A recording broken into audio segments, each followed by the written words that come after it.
Hey everybody, Denny here with Bear Crop Science. Today I want to spend just a few minutes walking through one of my favorite tools for beginning sales agronomists, the Take Action Herbicide Classification Chart. We'll talk briefly about the information that's available on this chart and how to use it in making your herbicide recommendations. Okay, the intent of this chart is to understand the different herbicide groups so that you can use them to maintain greater diversity in your herbicide recommendations and rotate among these different families for a long-term resistant management strategy. So they're lumped together by herbicide mode of action on the far left-hand side of the chart.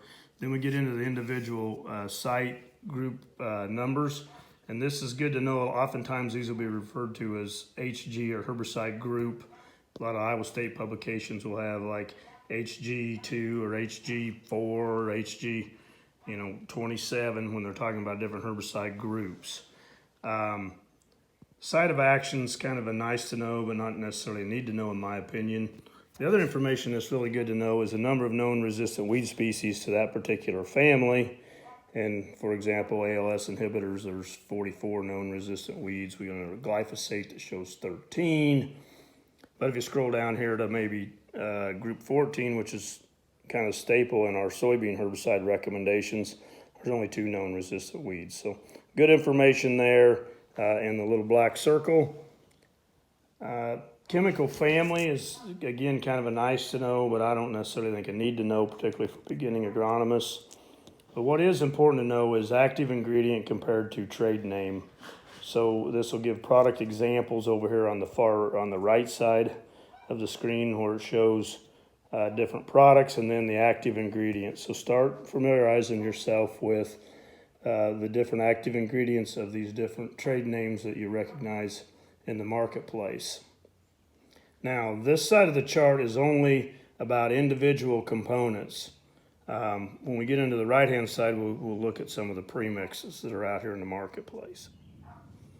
Okay, now we're on the right-hand side of the chart here, and we look at different premixes. So on this side of the chart, the premixes are listed alphabetical by trade name. So the authority brands are first to start with an A, and then you get into the B's and the C's and so on. It lists the product name of the premix. These premixes will all have 2 or maybe 3 components to a single product. So let's look at authority MTZ, for example. We have Spartan, which is your authority brand, then Syncor. Okay, that is sulfentrazone. Again, that's your authority molecule, and metribuzin is the Syncor molecule. So it's a group 14 plus a group 5, and then they're color-coded to match the chart on the left. We'll scroll down here and take another look at, let's look at Fierce MTZ, for example. This has 3 compounds in it. You have Valor plus Zidua plus Mahler. Well, that is flumioxazin, that's the Valor molecule, pyroxysulfan, that's the Zidua molecule, and then metribuzin is the Mahler. So it's a group 14, a group 15, and a group 5. So color-coded accordingly. So lots of diversity across the different brand or the different families in that particular product. Here's an example of a Bayer product, Harness Extra. It is Harness plus Atrax or Acetochlor plus atrazine, group 15, group 5. So this premix chart's not all inclusive, but it does have a list of the more popular premixes that are out here in the market for both corn and soybeans. Okay, along with the chart, if you look at herbicide labels, they're required by law to have the herbicide group number on the front page of every label. So here's an example. I have a Harness Extra label.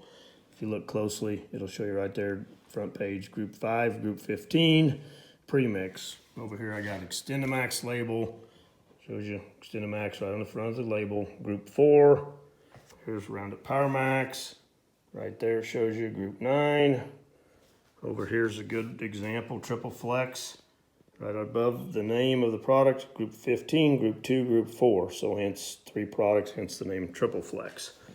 Here's a Caprino jug. Right on the label, group 2 and group 27. So you should be able to find on the front of every label what herbicide group it is in order to be able to pair it up with the chart over here to know how to help place that product.